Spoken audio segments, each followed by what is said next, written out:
नमस्कार साथियों, YouTube channel the GS story पर आप सभी का हार्दिक स्वागत है। आज सामान्य ज्ञान प्रैक्टिस सेट में मैं फिर से उपस्थित हुआ हूं, प्रवीण दुबे। देखते हैं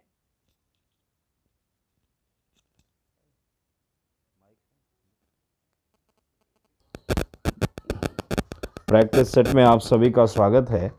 तो चलिए आज का पहला क्वेश्चन हम लोग लेते हैं और सॉल्व करना प्रारंभ करते हैं।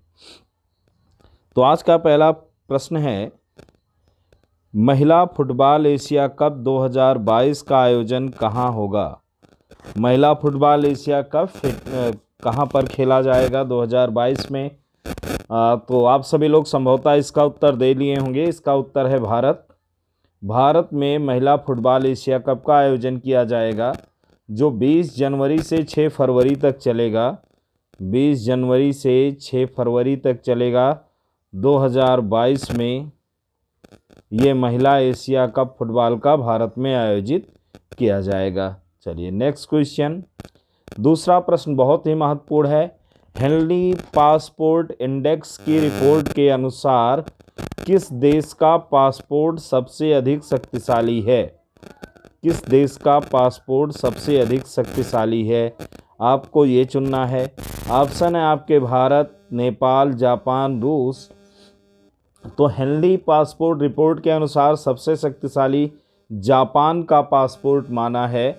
दूसरे स्थान पर सबसे शक्तिशाली जापान का पासपोर्ट है। दूसरे स्थान पर सिंगापुर है। तीसरे स्थान पर जर्मनी और दक्षिण कोरिया है। हेनली में जो टॉप 3 देश हैं उनमें नंबर 1 पर जापान है, नंबर 2 पर सिंगापुर है, नंबर 3 पर दक्षिण कोरिया और जर्मनी एक साथ हैं। जबकि भारत 90 स्थान पर है। भारत का पासपोर्ट 90वें स्थान पर है, काफ़ी पीछे है। हेनली में भारत का पासपोर्ट 90वें स्थान पर है। भारत अभी काफ़ी पीछे है। जबकि सबसे अंतिम स्थान इसमें मिला हुआ है अफ़गानिस्तान को। 116वें स्थान पर अफ़गानिस्तान है। इस रिपोर्ट में सबसे लास्ट में किसका स्थान आया है? अफ़गानिस्तान का है, जो सबसे अंत में है।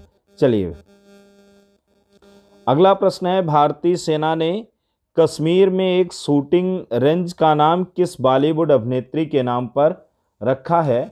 तो मित्रों, कश्मीर में एक शूटिंग रेंज है जिसका नाम भारतीय सेना ने बॉलीवुड अभिनेत्री विद्या बालन के नाम पर रखा है।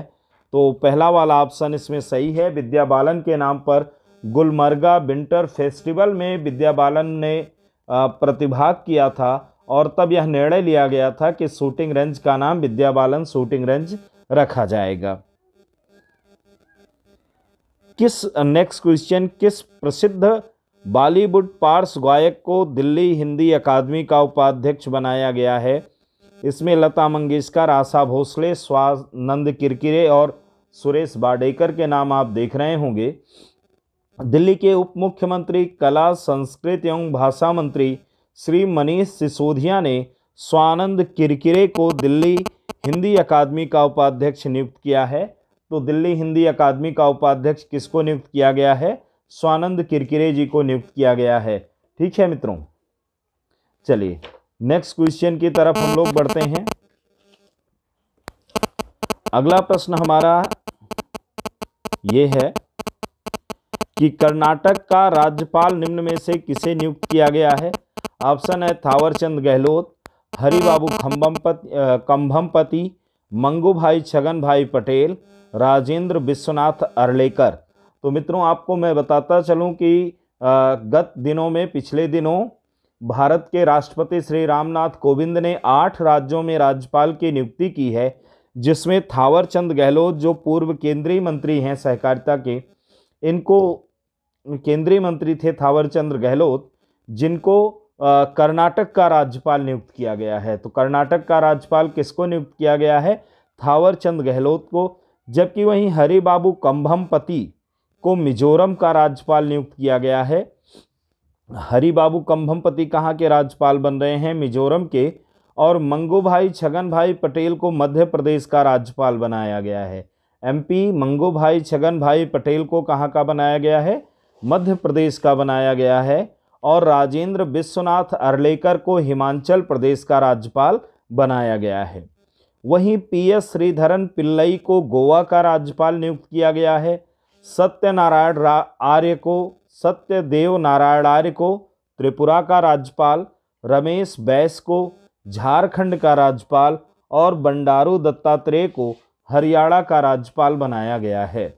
तो ये इन 8 राज्यपालों की नियुक्ति हुई है, जिनमें 4 की नियुक्ति और 4 का ट्रांसफर हुआ है। अगला प्रश्न आपकी स्क्रीन पर होगा, खादी प्राकृतिक पेंट का ब्रांड एम्बेसडर किसे नियुक्त किया गया है? इसमें ऑप्शन है राजनाथ सिंह, नितिन गडकरी, अमिताभ बच्चन, अमित शाह। तो मित्रों, जो ये खादी प्राकृतिक प्रिंट का ब्रांड एम्बेसडर है वो नितिन गडकरी को नियुक्त किया गया है। सूक्ष्म लघु मध्यम उद्योग मंत्री, सड़क परिवहन और राजमार्ग मंत्री नितिन गडकरी को खादी प्राकृतिक पेंट का ब्रांड एम्बेसडर भारत सरकार ने नियुक्त किया है। अगला प्रश्न है, आईसीसी महिला रैंकिंग वनडे में कौन भारतीय बल्लेबाज पहले स्थान पर पहुंच गया है? तो पहले स्थान पर पहुंचने वाली बल्लेबाज हैं मिताली राज। मिताली राज ने आईसीसी महिला रैंकिंग में पहले स्थान पर पहुंचने का कारनामा कर दिखाया है। नेक्स्ट क्वेश्चन है, 23 जुलाई को होने वाले टोक्यो ओलंपिक के उद्घाटन समारोह में भारतीय दल का ध्वजवाहक किसे नियुक्त किया गया है? तो इसमें भारतीय दल का ध्वजवाहक MC मैरी कॉम और मनप्रीत सिंह को नियुक्त किया गया है। MC मैरी कॉम विशेषज्ञ मुक्केबाज हैं और मनप्रीत सिंह हॉकी टीम के हैं, भारतीय हॉकी टीम के खिलाड़ी हैं। अगला प्रश्न है, हाल ही में किस देश ने बेहतर मौसम पूर्वानुमान के लिए एक नया उपग्रह FY-3E का प्रक्षेपण किया है? तो देश है चीन। चीन ने इस नए उपग्रह का प्रक्षेपण किया है, जिसका कार्यकाल 8 वर्ष होगा और 5 जुलाई को इस उपग्रह का उसने प्रक्षेपण किया। नेक्स्ट क्वेश्चन आपका है, ये एनवायरनमेंट के सेक्शन से लिया गया है। जल शोधन का कौन सा तरीका सूक्ष्म जीवों को नष्ट नहीं करता? तो मित्रों, जल शोधन में जब हम निस्पंदन से जल को साफ करते हैं तो सूक्ष्म जीव नष्ट नहीं होते हैं। ये निस्पंदन है क्या? निस्पंदन में हम सामान्य अर्थ होता है छानने की क्रिया। इसमें जल को हम सीधे छान लेते हैं और जब हम छानते हैं तो केवल जो बड़े मृदीय तत्व होते हैं वही अलग होते हैं, सूक्ष्म जीव इसमें से नष्ट नहीं होते। जबकि जो क्वथन है, क्वथन में हम जल को शुद्ध करने के लिए गर्म करते हैं और गर्म करने पर सूक्ष्म जीव मर जाते हैं क्योंकि ऑक्सीजन की कमी हो जाती है। फिर क्लोरीनीकरण है। क्लोरीनीकरण प्रक्रिया में हम क्लोरीन के यौगिकों को मिलाकर इन अशुद्धियों को दूर करने का प्रयास करते हैं। जब हम क्लोरीन के यौगिक मिलाते हैं तो इससे भी सूक्ष्म जीवों का नाश हो जाता है। फिर विकिरण है। विकिरण में हम UV विकिरण का प्रयोग करते हैं, अल्ट्रावायलेट रेज का प्रयोग करते हैं और पानी में मौजूद जो वायरस हैं उनकी मृत्यु हो जाती है। तो मित्रों, जो 3 अन्य क्रियाएं हैं इनमें सूक्ष्म जीवों की मृत्यु होती है, लेकिन निस्पंदन में सूक्ष्म जीवों की मृत्यु नहीं होती है। तो हमारा आंसर दूसरा होगा।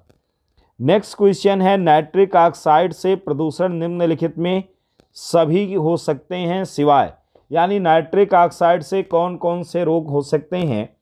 तो इसमें है पौधों की पर्णचित्ती जी, पौधों की पत्तियों में चित्तीदार हो जाती हैं नाइट्रिक ऑक्साइड के कारण।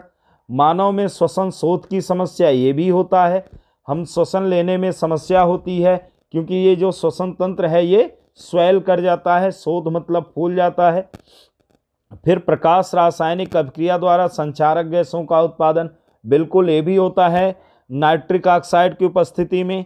केवल मानव में सिलिकोसिस रोग नहीं होता, 4 वाला नहीं होता है। तो हमारा आंसर क्या है? चौथा है। मानव में जो सिलिकोसिस रोग है ये फेफड़े की बीमारी है जो सिलिका के छोटे छोटे कणों से इकट्ठा होने के कारण होती है। तो ये फेफड़े की बीमारी है, ये नाइट्रिक ऑक्साइड से नहीं होती। नेक्स्ट क्वेश्चन है, मेघों से वर्षा उत्पन्न करने की तकनीक को कहते हैं? देखिए, मेघों से वर्षा उत्पन्न करने की तकनीक मेघ बीजन कहा जाता है। यानी क्लाउड सीडिंग कहा जाता है। क्लाउड सीडिंग के लिए हम शुष्क बर्फ और सिल्वर आयोडाइड और एरोसॉल का छिड़काव करते हैं। वायुमंडल में हम क्या करते हैं, ड्राई आइस यानी सॉलिड CO2 और सिल्वर आयोडाइड और एरोसॉल का छिड़काव कर देते हैं, जिसे मेघ विजन कहा जाता है, और ऐसा करने से बारिश प्रारंभ हो जाती है। तो मेघ विजन में हम किसका प्रयोग करते हैं, ड्राई आइस यानी CO2 शुष्क बर्फ का और सिल्वर आयोडाइड का और एरोसॉल का छिड़काव करते हैं। नेक्स्ट क्वेश्चन हमारा है, निम्नलिखित में किसके संदूषण से ब्लू बेबी सिंड्रोम होता है। तो मित्रों इसमें ऑप्शन है नाइट्राइड, सल्फाइड, नाइट्रेट, सल्फेट। तो नाइट्राइड के संदूषण से ब्लू बेबी सिंड्रोम होता है। ठीक है, नाइट्राइड की अधिकता वाला जल जब नवजात शिशुओं के शरीर में प्रवेश करता है तो यह हीमोग्लोबिन के साथ मिलकर मिथेग्लोबिन बना लेता है, जो रक्त में ऑक्सीजन के परिवहन की क्षमता को कम कर देता है। ठीक है, फलस्वरूप ऑक्सीजन की कमी से शिशुओं का शरीर नीला पड़ने लगता है, यहाँ तक उसकी मृत्यु हो जाती है। तो ये नाइट्रेट के संदूषण से होने वाला रोग ब्लू बेबी सिंड्रोम है। इसे ग्लोबिमेनिया भी बोला जाता है। अभिव्यक्ति की स्वतंत्रता किस अनुच्छेद में हमें प्राप्त, अभिव्यक्ति की स्वतंत्रता का अधिकार हमें प्राप्त है। देखिए, भारत के संविधान के अनुच्छेद 19A में अभिव्यक्ति की स्वतंत्रता का वर्णन किया गया है, और ये अधिकार हमें तभी प्राप्त है जब हम भारत के नागरिक हैं। केवल भारत के नागरिकों को ही अभिव्यक्ति की स्वतंत्रता का अधिकार प्राप्त है, अन्य किसी को भारत में अभिव्यक्ति की स्वतंत्रता का कोई अधिकार प्राप्त नहीं है। इसका वर्णन हमारे संविधान के अनुच्छेद 19A में किया गया है। धन्यवाद मित्रों, आज के लिए यही इतना। कल हम लोग पुनः उपस्थित होंगे बहुत सारे प्रश्नों के साथ। तो कल संडे होगा और एक विशेष सेशन होगा जिसमें कम से कम हम 25 प्रश्न को हल करने का प्रयास करेंगे। आज के लिए इतना ही। धन्यवाद। जय हिंद, वंदे मातरम।